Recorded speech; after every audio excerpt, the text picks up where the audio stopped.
दिख रहा है ना आप लोग को सही से सब चीज? देखो जी अब भैया दिख रहे हैं। हाँ, कल दिख तक रहा है हम भैया। लोग ने पढ़ा कि अज्ञान के दो भेद कौन कौन से हैं। एग्जाम में ध्यान से देखना कि अज्ञान के दो भेद कह रहे हैं या दो शक्तियां कह रही हैं, ठीक है ना। तो जिस प्रकार से अज्ञान के दो भेद होते हैं उसी प्रकार से अज्ञान के दो शक्तियां, दो पावर होती हैं, जिसके आधार पर जो है सारा प्रपंच किया जाता है। ये सारा संसार आप देख रहे हो ना, ये सब इन्हीं शक्तियों के कारण है। चलो, तो अज्ञान की दो शक्तियां कौन कौन सी हैं, कौन बताना चाहेंगे? नाम क्या भैया है? सबसे पहले था विक्षेप। आवरण शक्ति और विक्षेप आवरण शक्ति। और विक्षेप। अरे वाह, आवरण और विक्षेप, सही सही है। ठीक है, बहुत बढ़िया। तो पहले आवरण है या पहले विक्षेप है? पहले आवरण। हाँ, पेन निकाल ले जरा। हाँ, देखो यहाँ पे तो वही चीज जैसा कि आप सभी ने बताया कि अज्ञान के दो शक्तियां हैं, आवरण शक्ति और विक्षेप शक्ति। अब इन्हें हम डिटेल से पढ़ेंगे, आवरण शक्ति क्या होता है, विक्षेप शक्ति क्या होता है, ठीक है। चलो इला पढ़ना है इसको, आवरण शक्ति को। ताव अल्पो हम्म, अपि आराम आराम से मेघो पढ़ना, कोई दिक्कत नहीं। ने योजना यत् आदित्य मंडलम बलो कई त्रिनयन पथ विधायक तया यथा च हातयति इव। चलो बहुत बढ़िया।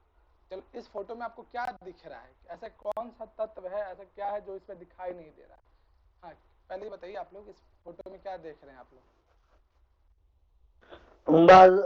बादलों ने आदित्य को ढक लिया है। हाँ, बादलों ने क्या किया है, आदित्य को ढक रखा है, ठीक वो है। ढक। चलो, जी। इसी बात को जो है क्या यहाँ पे कोटेशन के फॉर्म में कह रहा है कि जो मेघ है, ठीक है, मेघ ने क्या किया है, अनेक योजन आयतम आदित्य मंडलम अवलोक्यति। यानी मेघ ने क्या, भाव ये है कि मेघ ने क्या किया है, इतने बड़े योजन में फैले हुए आदित्य को क्या कर लिया है, अपने शक्ति के आधार पर उन्हें क्या किया, ढक लिया है, आच्छादित कर लिया है। उसी प्रकार से, ठीक है, जब नीचे जाएंगे देखो यहाँ पे इसके लिए जो इम्पोर्टेंट है, ये नीचे वाले जो कोटेशन वो इम्पोर्टेंट है, ठीक है। इसी को जो है ये कोटेशन के फॉर्म में प्रयोग किया गया है। हाँ, ये जो है जो अभी आप यानी कि यहाँ पे अज्ञान की जो शक्ति आवरण है उसका एग्जाम्पल दिया गया है। हाँ, जो अज्ञान की जो शक्तियां हैं, आवरण, आवरण का मतलब क्या होता है, किसी चीज को क्या करना, ढकना, ढक लेना, आवृत करना, कवर ढकना, करना, आच्छादित करना। आच्छादित करना। तो ये बताइए कि यदि कोई वस्तु को आच्छादित कोई दूसरी वस्तु कर लेती है तो क्या वो वस्तु, उसकी सत्ता रहती है या नहीं रहती है? सत्ता तो रहती है। बहुत बढ़िया, ठीक है ना। यानी जिस प्रकार से मेघ जो है इतने बड़े फैले हुए सूर्य को जो आच्छादित कर लेते, ढक लेती है, और हमें लगता है कि जो है वो सूर्य नहीं है, उसी प्रकार से अज्ञान भी क्या करता है, आत्मा संबंधी विषय वस्तु को क्या कर लेता है, आच्छादित कर लेता है। इसी चीज को जो है यहाँ पे कोटेशन का फॉर्म है, मेन जो है आप कोटेशन को थोड़ा ध्यान रखना इसमें, इसी चीज को जो है यहाँ पे वर्णन किया। देखो यहाँ मेन ये कोटेशन ध्यान रखना, ये ज्यादा इंपॉर्टेंट है। चलिए नितिन बाबू पढ़िए इसे। हाँ नितिन, यदि बस में ना हो तो पढ़ो। जी भैया, हाँ भैया पढ़ रहा हूँ, एक मिनट।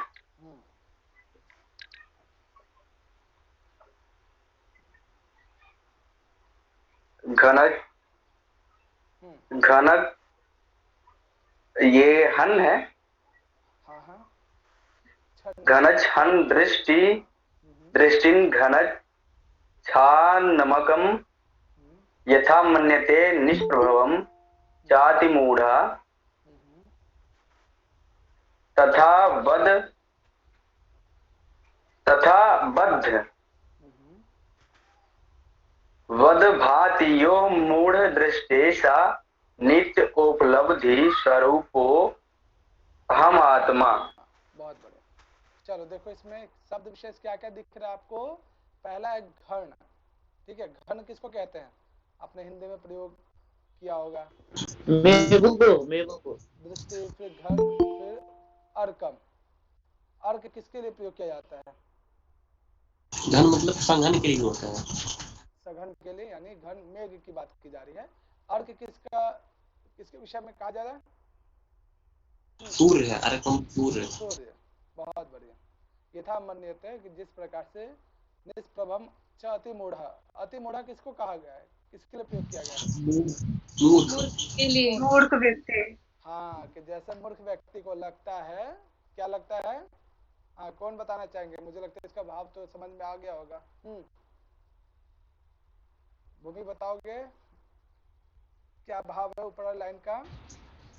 जी जी सर, जैसे ना घनच्छन्न दृष्टि घनच्छन्नमर्कम यथा मन्यते निष्प्रभम च अतिमूढ़ा, यानी जो मूर्ख पुरुष है ना, हाँ, तो घनच्छन्न दृष्टि घनच्छन्नर्कम, यानी कि अब बादल है तो बादल ने जो है उसको ढक लिया है सूर्य को, ठीक है, जिससे घनच्छन्न दृष्टि, जिससे उसके मतलब नजरों में ऐसा आता है, उसको ऐसा लग रहा है कि मतलब सूर्य को उसने ढक, मतलब सूर्य है ही नहीं, ये मान सकते हैं कि मैं ऐसे समझ रहा हूँ कि जैसे वो बादल ने उसको ढक लिया है, तो जो मूर्ख व्यक्ति है वो ऐसा मान रहा है कि सूर्य का अस्तित्व ही नहीं है, लेकिन रियल में वो छिपा हुआ है। बहुत बढ़िया। तथा बदवत भाति यो मूढ़ दृष्टे, उसी प्रकार से वो मूढ़ व्यक्ति भी सोचता है कि जो सांसारिक भोग विलास की जो वस्तुएं हैं, आत्मा इत्यादि हैं, वो क्या है, बंधा हुआ सा प्रतीत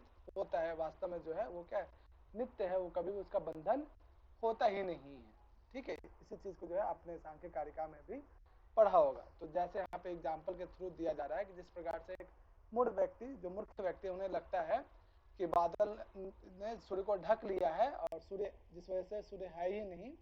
ठीक, उसी प्रकार से बदवत भाति जो मूढ़ दृष्टि, उसी प्रकार से जो मूर्ख व्यक्ति है उसके दृष्टि में भी ये लगता है कि जो आत्मा है, ठीक है, वो क्या जन्म मरण के बंधनों से क्या है, युक्त है, जिस वजह से ऐसा लगता है कि आत्मा का ही जन्म होता है, आत्मा का ही मरण होता है। ऐसा बिल्कुल भी नहीं है। वास्तव में वो क्या है, स नित्य उपलब्धि स्वरूप अहम आत्मा, बल्कि वास्तव में क्या है, आत्मा क्या है, नित्य है, यानी आत्मा कभी भी, आत्मा का कभी भी जो क्या है, बंधन नहीं होता है, नहीं उनका जन्म होता है, नहीं मरण होता है। जिस प्रकार से एक मूर्ख व्यक्ति को लगता है कि सूर्य ये बादल ने जो है सूर्य को ढक लिया है और उन्हें लगता है कि बादल जो है सॉरी सूर्य तो है ही नहीं, ऐसा बिल्कुल भी नहीं है। तो दोनों में क्वेश्चन कैसे पूछा जा सकता है, ये कोटेशन आपको दे दिया जाए, ये क्या है, आवरण शक्ति को यानी किसी चीज को ढक लेना। ठीक है, जैसे बादल ने सूर्य को ढक लिया है तो ऐसा लगता है लोगों को, मूर्ख व्यक्ति को, कि सूर्य तो है ही नहीं, सूर्य क्या है, प्रकाश रहित है, लेकिन ऐसा वास्तव में नहीं है। जैसे मनुष्य को ज्ञान होता है वैसे वो अज्ञानता क्या हो जाती है, दूर हो जाती है, और उन्हें पता चल जाता है इस संसार में नित्य क्या है, अनित्य क्या है, ठीक है, वस्तु क्या है, वस्तु क्या है, ब्रह्म क्या है, जीव क्या है। ठीक है, क्वेश्चन कैसे आएगा, दोनों कोटेशन में से कोई एक कोटेशन पूछ लिया जाए, दे दिया जाए, पूछा जाए ये जो है किस ग्रंथ में वर्णन है या किस दर्शन से संबंधित है। ठीक, एक तो ये हो गया। दूसरा कि ये अज्ञान की कौन सी शक्ति है, ऑप्शन में होगा विक्षेप शक्ति, आवरण शक्ति, ठीक है, या कोई अन्य शक्ति। तो ध्यान रखिएगा ये क्या है कि किस शक्ति का एग्जाम्पल है यहाँ पे, आवरण। आवरण शक्ति। बहुत बढ़िया। इसी प्रकार से एक छोटा सा प्रश्न ये भी बना सकते हैं, बस इतना देख के कि स नित्य उपलब्धि स्वरूप अहम आत्मा, ये कहाँ पे वर्णन है। ठीक है, तो जहाँ पे भी देखिए कि कोई चरण विशेष हो, इंपॉर्टेंट हो जाता है, या फिर कोई कारिका विशेष या श्लोक विशेष, हर तरीके से आपको ध्यान रखना है। ठीक है, तो ये आपका आवरण शक्ति का जो अज्ञान नामक शक्ति है, जिसमें से पहला जो है आवरण शक्ति, उसी के विषय में यहाँ पे वर्णन किया गया। चलो, ये जो है रस्सी और सर्प वाला एग्जाम्पल वो कौन सा होगा, विक्षेप शक्ति या आवरण शक्ति? बताओ। जो है रज्जु, भैया विक्षेप होगा। विक्षेप शक्ति होगा। जी। आवाज कट रही है आप लोग को। नहीं भैया विक्षेप होगा, आ रही है आवाज? हाँ, आ रही है। विक्षेप शक्ति होगा भैया, रज्जु वाला। चलो, बहुत बढ़िया। आप इसी चीज को जो है, जैसे कि अभी आवरण शक्ति में देखा आपने कि क्या करता है कि किसी दूसरे को क्या करता है, ढक लेता है। ठीक है, अब विक्षेप शक्ति जो है दूसरा जो नंबर का जो है शक्ति, संगीता पढ़ना इसको। जी भैया। विक्षेप शक्तिस्तु यथा रज रज्ज्वज्ञानं स्ववृत रज्जौ स्वशक्त्या सापर्दिकम् तो यानी उद्भाव्यत्ये उद्भाव्यत्येव उद्भावयत्येवं ज्ञानमपि स्ववृत्तात्मनि स्वशक्तिप्रपञ्चमुद्भाव्यति तादृशा सामर्थ्यम्। बहुत बढ़िया। तो देखो इसमें विक्षेप शक्ति क्या कहलाता है कि जैसे रज्जु में, रज्जु किसको कहते हैं? रस्सी को। रस्सी। ठीक है, जैसे रस्सी में जो अज्ञानतावश जो है उसमें क्या किसका आरोप हो जाता है, हमें कैसा प्रतीत होता है? सांप सर्प। ज्यादा सांप बोलो नहीं, सुजाते को डर लगता है?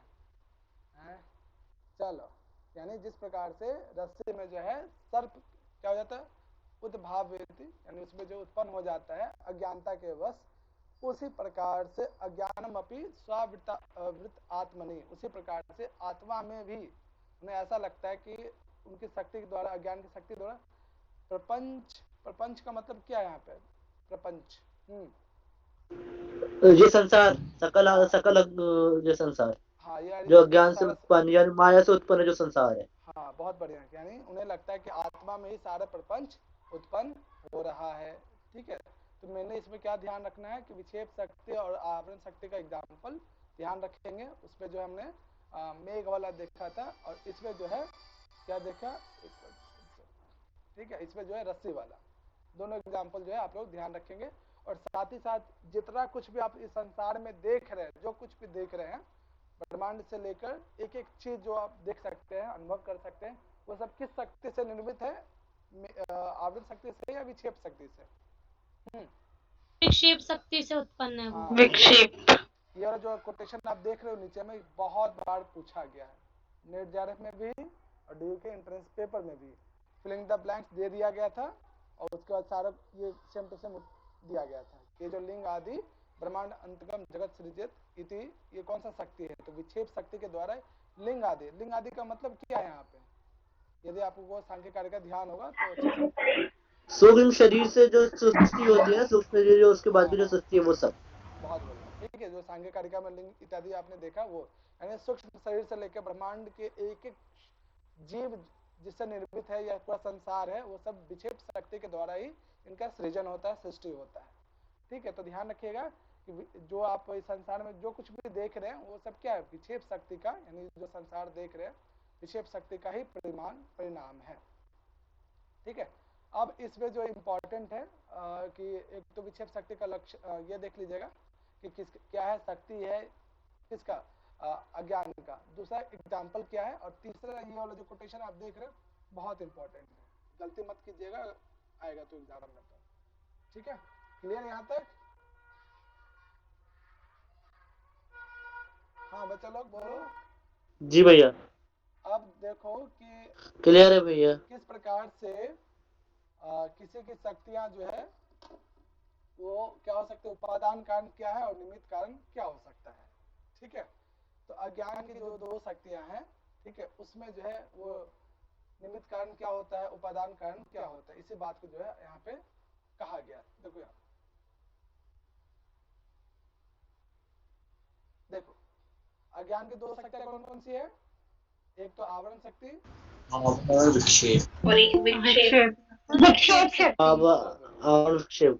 तो ये क्या है? निमित्त कारण और उपादान कारण। किसके आधार पर हम कहते हैं कि ये निमित्त कारण है और किसके आधार पर कहते हैं कि ये उपादान कारण है? हाँ, कौन बताना चाहेंगे? निमित्त कारण चैतन्य की प्रधानता से होता है, और उपादान कारण जो होता है वो शरीर की प्रधानता से होता है। शरीर की प्रधानता से होता है। चलो बहुत बढ़िया। तो ध्यान रखिएगा कि किसी भी जीव में, ठीक है, जो निमित्त कारण है वो क्या? अज्ञान के ऊपर चैतन्य से, यानी खुद के चेतना से होता है निमित्त कारण। और उपादान कारण क्या हो जाता है? उपाधि से। अभी एक एग्जांपल के थ्रू देखेंगे कि अपनी उपाधि की प्रधानता से वो उपादान कारण कहलाता है। जैसे यहाँ पे एग्जांपल आपने मकड़ी वाला सुना होगा, तो मकड़ी जो है, देखो मकड़ी से डर तो नहीं लगता से जाता? नहीं सर। चलो, लड़कियों को तो वैसे डर लगता है मकड़ी से, कॉकरोच से, चूहों से? हैं? नहीं लगता भैया, नहीं लगता है? नहीं ऐसे ही पकड़ के मार देते हैं बस छिपकली को छोड़ के। छिपकली? छिपकली होता है या छिपकली होता है, ये बताओ। छिपकली। छिपकली बताओ।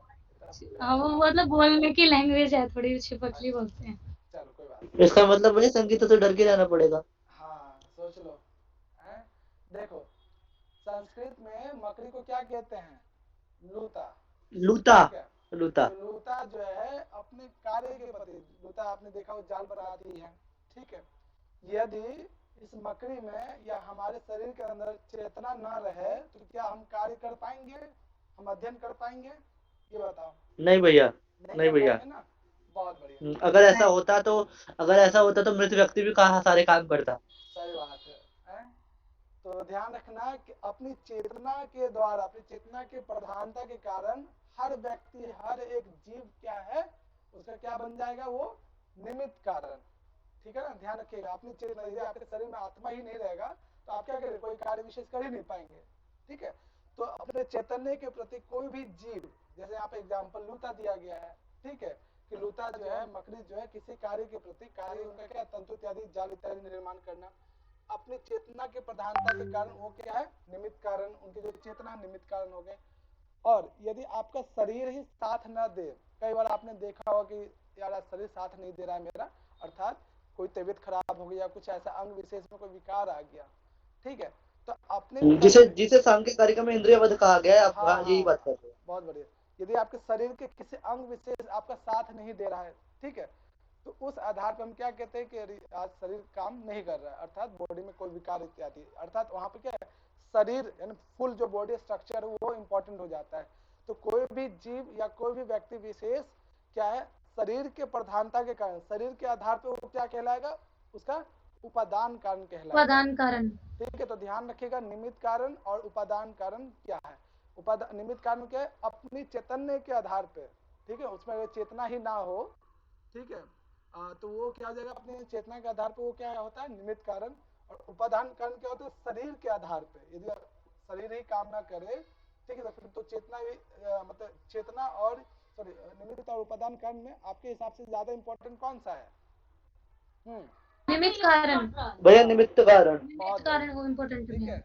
तो यदि शरीर रहे उसमें चेतना ही ना रहे तो फिर तो शरीर का भी कोई लाभ नहीं है। तो ध्यान रखिएगा, ये क्वेश्चन बहुत बार पूछा गया है कि मकड़ी जो है, लूता जो है, तंतु कार्य के प्रति कैसा कारण है। ठीक है।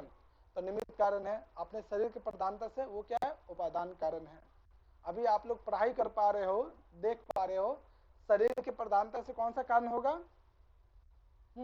उपादान कारण। उपादान कारण। उपादान कारण। और आप जो है, आपके शरीर में जो है चेतना है, इस आधार पे आप देख पा रहे हो, आप होश में निमित्त हो। कारण। निमित्त कारण।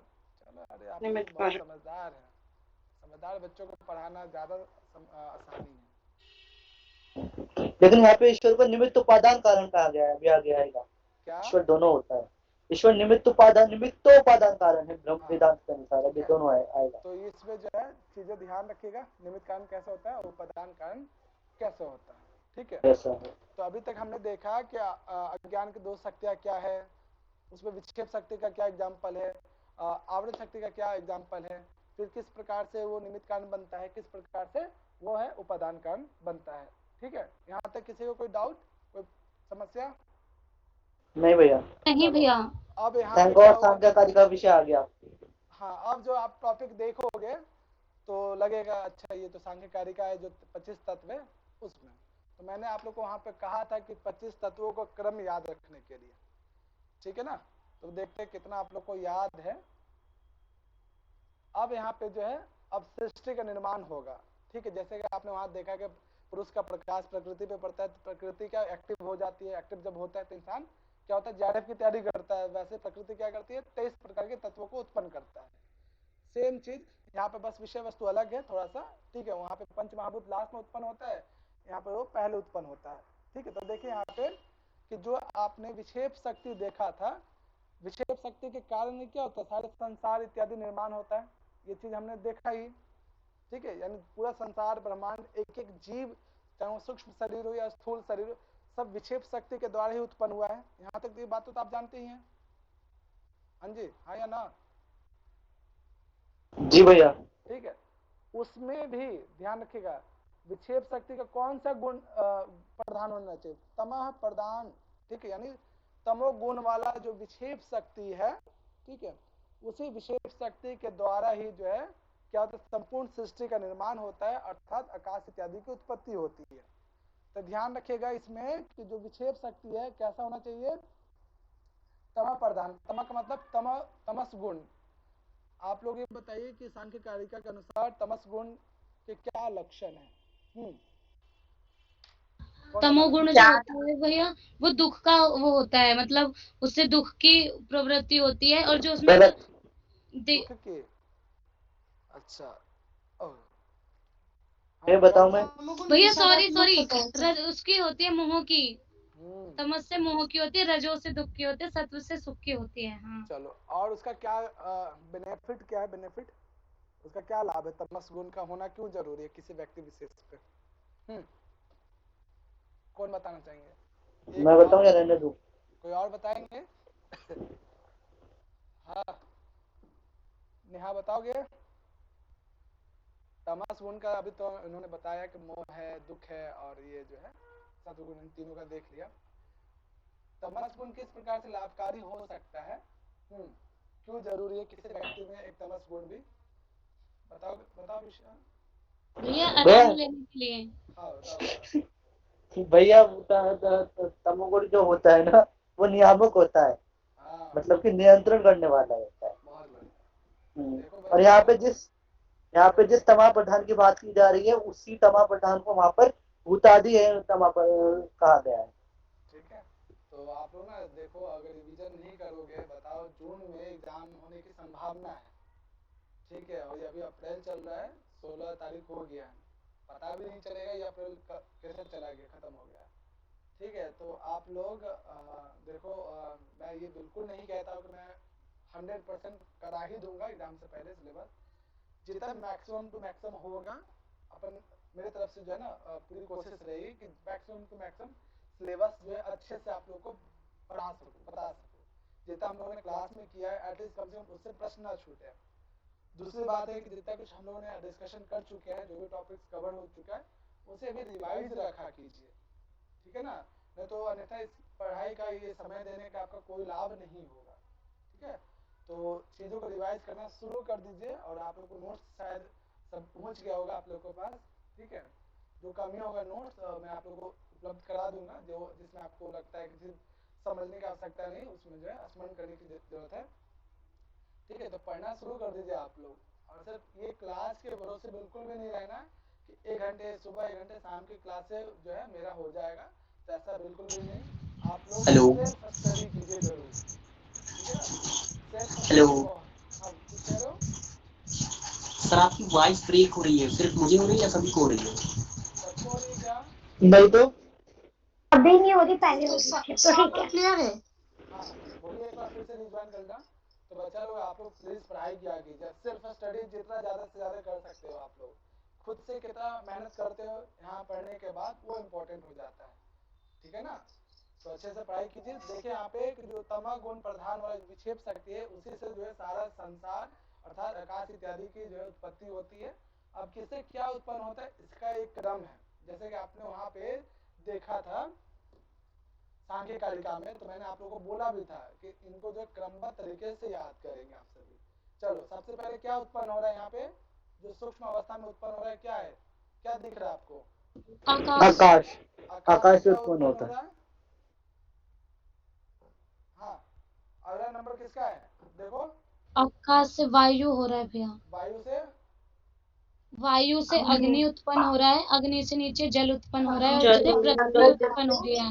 चलो ये बताओ कि ये जो क्या, ये जो उत्पन्न हो रहा है, ये सूक्ष्म अवस्था में उत्पन्न हो रहा है या फिर स्थूल अवस्था में उत्पन्न हो रहा है?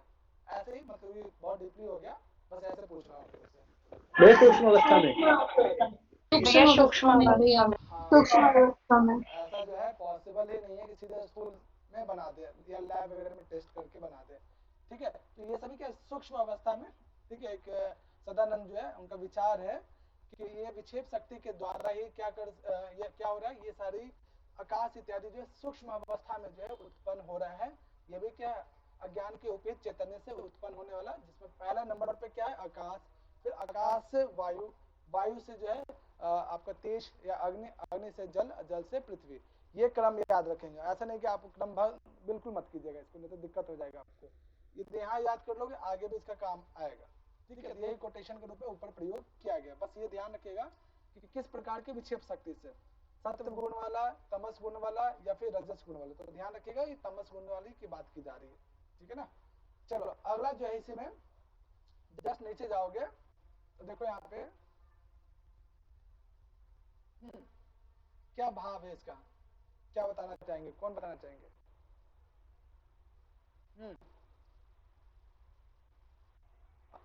भूमि बताओगे? जी सर। क्या सर ना नेटवर्क की वजह से ना मुझे स्लाइड दिख नहीं रही। कोई बात नहीं भूमि, कोई और बता देंगे। हाँ प्रियंका, क्या विचार है आपका? सर मैं बुक से पढ़ देता हूँ। तमः है प्रधान विक्षेप, कहाँ से था, कौन सा था? तेषु तेषु तेषु जाड्य अधिक दर्शना तमः प्रधानम जाड्याधिक्य दर्शनार्थम प्राधान्यम तत्पार्श्व। यही बात है सर।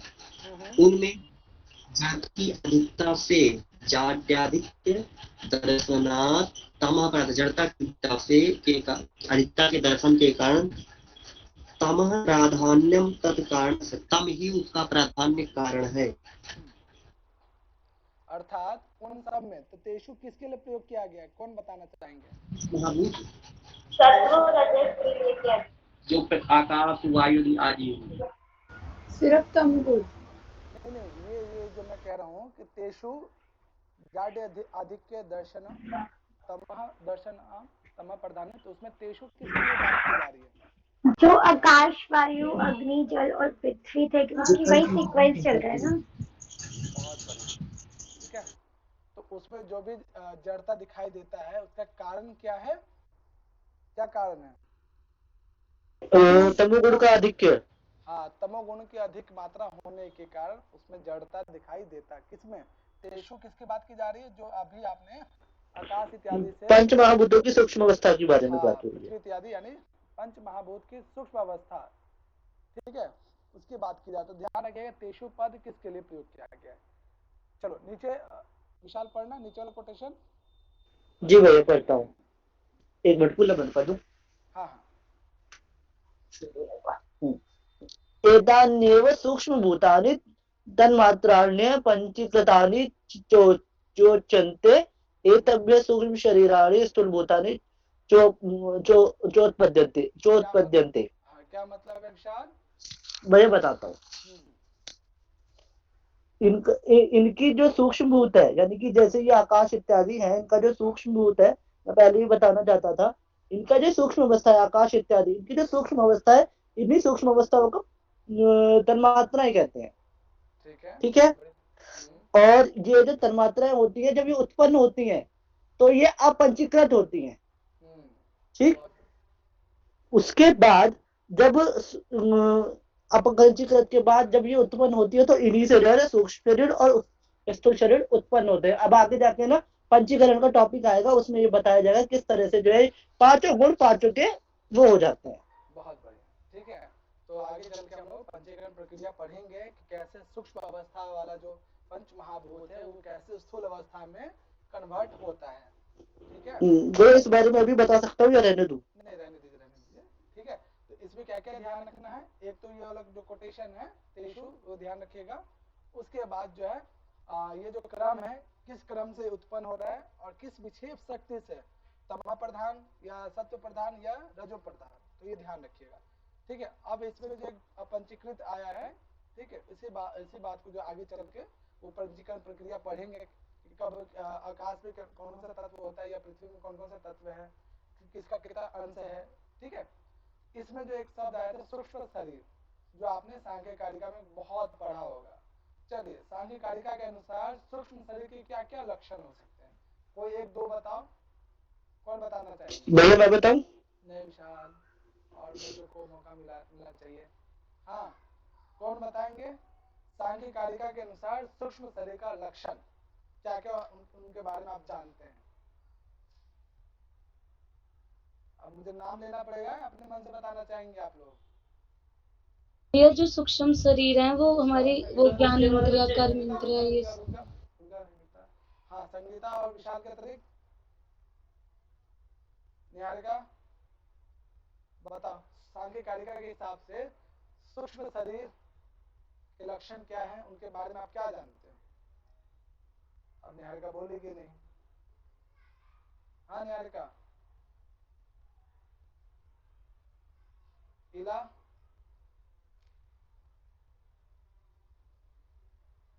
बोलो बच्चा।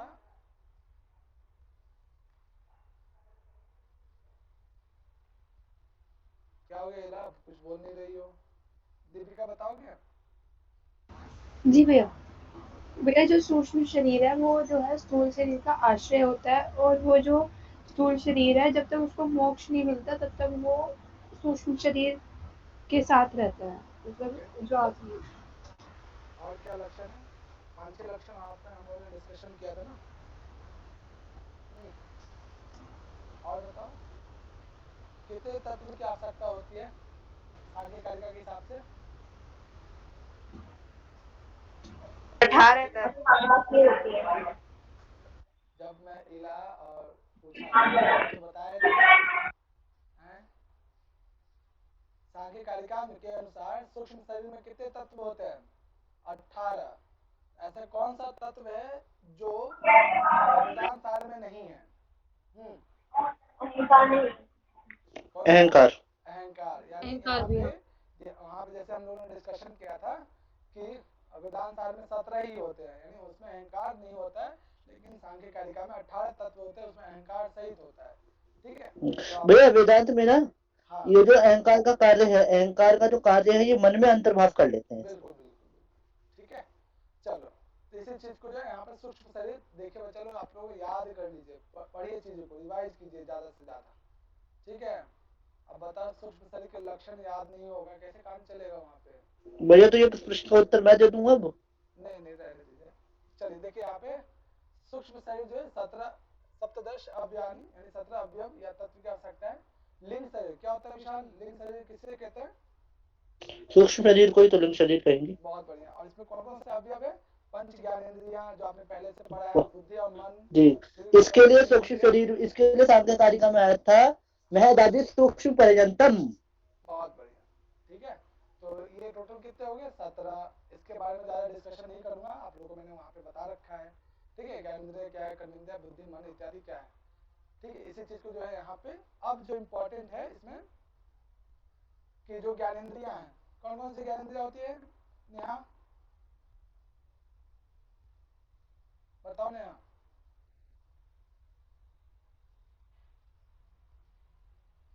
अब बताओ नेहा, तुम ज्ञानेंद्रिया के बारे में नहीं बता रहे हो। माइक ऑन करो, अगले दिन से सबको मैं वीडियो ऑन करके पढ़वाऊंगा फिर। ये अच्छी बात है। मैं बताऊं? हाँ बताओ काम, रुको रुको। हाँ, श्रोत्र चक्षु घ्राण त्वक कृष्ण। बहुत सुंदर काम है। तो ये जो आप देख रहे हो कि ज्ञानेंद्रियां हैं, जैसे कि आपने सांख्य कारिका में देखा कि वहाँ पे ज्ञानेंद्रिय किससे निर्माण होता है, किससे उत्पन्न होता है ज्ञानेंद्रिय सांख्य कारिका के हिसाब से? व्यकृत अहंकार। बहुत बढ़िया। तो उसी प्रकार से यहाँ पे जो सूक्ष्म अवस्था वाला जो आकाश इत्यादि उत्पन्न हुआ था, ठीक है, तो उसी एतानि आकाश आदि नाम सात्विक अंशेभ्यो व्यस्तेभ्यो पृथक पृथक कर्मेण उत्पद्यते। अर्थात ये कहना चाह रहे हैं कि जिस प्रकार से अभी हमने पढ़ा कि सृष्टि प्रक्रिया में जो है तमः प्रधान विक्षेप शक्ति के द्वारा आकाश इत्यादि जो सूक्ष्म अवस्था है उससे उत्पन्न हुआ था, तो उस आकाश इत्यादि में क्या होंगे? सत्व गुण वाले होंगे उसमें। तो आकाश इत्यादि के सत्व सात्विक अंशों से द्रष्टव्य मतलब अलग अलग पृथक पृथक जो है क्रमेण उत्पद्यते, अलग अलग क्रम के अनुसार उत्पन्न होता है। तो ये बताइए कि आकाश से कौन सी ज्ञानेंद्रिय उत्पन्न होगी, या फिर आकाश में कौन सा गुण होता है, इस आधार पर भी आप बता सकते हो। भैया आकाश का गुण जो होता है शब्द गुण होगा, श्रोत। जी, आकाश में जो गुण होता है वो होता है शब्द। इसके लिए क्या कहते हैं, तर्क संग्रह में भी लक्षण किया गया है, आकाशो गुण, आकाश में शब्द गुणम करके ऐसे। ठीक है, और श्रोत उत्पन्न होता है। वायु से, वायु से कौन सी ज्ञानेंद्रिय उत्पन्न होगी? स्पर्श। तो यहाँ पे क्या हो जाएगा, ज्ञानेंद्रिय का नाम बताओ। त्वक हो जाएगा भैया। अरे वाह वाह, बहुत बढ़िया। अगला बताओ अग्नि। रूप को किससे देखते हैं? चक्षु से भैया, चक्षु आएगा यहाँ पे। क्या बात। अगला चलो, चौथा रस। आ जाएगा रस, रस, जिव्या भैया, जिव्या। और अंतिम रसना, पृथ्वी, घ्राण, नासिका, घ्राण हो जाएगा इसका। तो ये गंध, और गंध। गंधवती पृथ्वी। के सात्विक अंश, ध्यान रखिएगा, आकाश इत्यादि के अलग अलग जो आकाश से लेकर पृथ्वी तक उसके सूक्ष्म अवस्था वाले के सात्विक अंश से ये पंच ज्ञानेंद्रिय उत्पन्न होता है। ठीक है, ध्यान रखिएगा किससे क्या उत्पन्न होता है, क्रम यदि याद होगा तो इजीली आप कर पाएंगे। ठीक है, या आपको तर्क संग्रह थोड़ा सा भी पता होगा तो वैसे भी आप कर सकते हैं। तो ध्यान रखिएगा कि सात्विक अंशों से जो है ज्ञानेंद्रिय उत्पन्न होती है। किस अंश से उत्पन्न होती है ज्ञानेंद्रिय? सात्विक अंश से सात्विक अंश। और इनका क्रम याद रखेंगे। बुद्धि के विषय में सांख्य कारिका में क्या वर्णन किया गया है, बुद्धि का क्या लक्षण दिया गया है? निश्चयात्मक ज्ञान नहीं, अध्यवसाय बुद्धि, अध्यवसाय बुद्धि। और क्या लक्षण है, एक और लक्षण है बुद्धि का। मुझे देखना है कि वो लक्षण किसे याद है। एक और लक्षण भैया ध्यान याद तो है लेकिन ध्यान में नहीं आ रहा वो वर्ड की, वो धारण करती है, अवगाहतम कुछ ऐसे करके था। सर्वम विषयम अवगाहते इति। जी जी जी जी जी, बच्चा लोग याद कर लो। ठीक है, देखता तो पहचान जाता। इति बुद्धि, यानी जो सभी विषयों को जो है ग्राहित करती है, बताती है, प्रकाशित करती है। ठीक है, बुद्धि, जो हम लोग ने क्वेश्चन प्रैक्टिस में भी किया था। तो यहाँ पे जैसे कि आपने वहां पे देखा था कि निश्चयात्मक या अध्यवसाय बुद्धि, बहुत सारे वहां पे लक्षण देखे थे। उसी प्रकार से यहाँ पे भी क्या, बुद्धि का वही काम है, चाहे आप इस ग्रंथ में देख लीजिए या किसी ग्रंथ में, भाव वही है, शब्द विशेष का थोड़ा सा अंतर हो जाता है। यहाँ पे क्या, निश्चयात्मक का अंतःकरण वृत्ति, अच्छे से पता है, इसके बारे में मुझे डिटेल से जाने की जरूरत नहीं है। बुद्धि क्या, निश्चयात्मक है, मन क्या, संकल्प विकल्प करता है, अंतःकरण वृत्ति है। और इसमें जो है बुद्धि और मन में क्रमशः चित्त और अहंकार का जो है समावेश हो जाता है, इसलिए अलग से जो है वेदांत सार चित्त का या अहंकार का वर्णन नहीं करता है। ठीक है, चलो, जो आपने देखा कि सांख्य कारिका में तो वहाँ पर अहंकार का वर्णन है, लेकिन वेदांत सार में अहंकार का वर्णन नहीं है। तो अहंकार क्या, बुद्धि मन में अंतर्हित हो जाती है। भाई लेकिन इसमें यहाँ पे बुद्धि की उत्पत्ति तो बताई ही नहीं गई है, तो फिर बुद्धि का लक्षण कैसे दे दिया? अब पता नहीं, सदानंद जी ने उसके बारे में ज्यादा डिटेल नहीं दिया, उनको लगा कि सांख्य कारिका में वर्णन होगा। ठीक है, हर चीज का उत्पत्ति नहीं बताई उन्होंने, ज्ञानेंद्रियों का उत्पत्ति बताई है, कर्मेंद्रियों का। ठीक है, चलो अब यहाँ देखो, चित्त का लक्षण यहाँ पे दिया गया है, ये काफी इंपॉर्टेंट है। कोई बताएंगे चित्त क्या होता है? भैया जो मन का पर्याय होता है ना, जो मन को ही चित्त बोलते हैं। अच्छा, तो इसका क्या लक्षण है? तो फिर तो मन और चित्त तो एक हो जाना चाहिए। भैया एक ही होता है लेकिन कार्य विशेष होते हैं ना, मतलब कार्य अलग अलग होते हैं ना, तो उनका नाम भी फिर अलग अलग हो जाता है। बताइए चित्त क्या हो सकता है? भैया हमारा जो मन ये होता है ना, मतलब एक तरह का, जब अगर देखा जाए ना तो जो मेमोरी वगैरह सब स्टोरेज वगैरह करता है, तो जब जो स्टोरेज वाला काम करता है ना, तब उसको चित्त बोलते हैं। ठीक है, तो देखो यहाँ पे अनुसंधानात्मक का अंतःकरण वृत्ति चित्तम, तो एक तो ध्यान रखिएगा चित्त भी जो है ना वो क्या है, अंतःकरण वृत्ति है। अंतःकरण, ये बताइए सांख्य कारिका में अंतःकरण कितने प्रकार का होता है? 3। कौन सा? मन बुद्धि अहंकार। मन बुद्धि अहंकार, क्रम क्या है उसका? महत अहंकार मन। अहंकार पहले होगा या बुद्धि पहले होगा? बुद्धि पहले होगी भैया। बुद्धि। आगे अहंकार, देन अहंकार फिर मन। मन। तो जब भी हो ना, जहाँ पे भी दो या दो से अधिक, सेम चीज सुबह वाली क्लास में मैंने बोला कि जो है चीजों को ध्यान क्रमबद्ध तरीके से याद कीजिएगा, ठीक है ना। तो जो आप यहाँ पे देखिए अनुसंधान, ये अनुसंधान शब्द होता है क्या, कौन बताना चाहेंगे? भैया बारीकी से चीजों को ऑब्जर्व करना। हाँ ठीक है। तो चित्त हमें कहते हैं कि मेरा चित्त या मन नहीं लग रहा है, लगभग वही है, मन के बहुत ही समीप है। तो अनुसंधान अंतःकरण वृत्ति चित्तम, यानी अनुसंधान मतलब बार बार जो है सोच विचार लगा रहता है, अनुसंधान खोज करते रहता है, ठीक है। तो जो है अंतःकरण, ऐसा अंतःकरण जो किसी चीज को बार बार अनुसंधान करते रहे, सोचते रहे उस पर, तो क्या है, चित्त कहलाता है। और अहंकार के बारे में आपको पता है, जैसे कि आपने वहां पे भी पढ़ा, अभिमानो अहंकार, सेम चीज यहाँ पर भी है, ठीक है। अब इसमें जो है ये देखिए आपने, ये सभी क्या आकाश इत्यादि के सात्विक अंश से उत्पन्न होता है।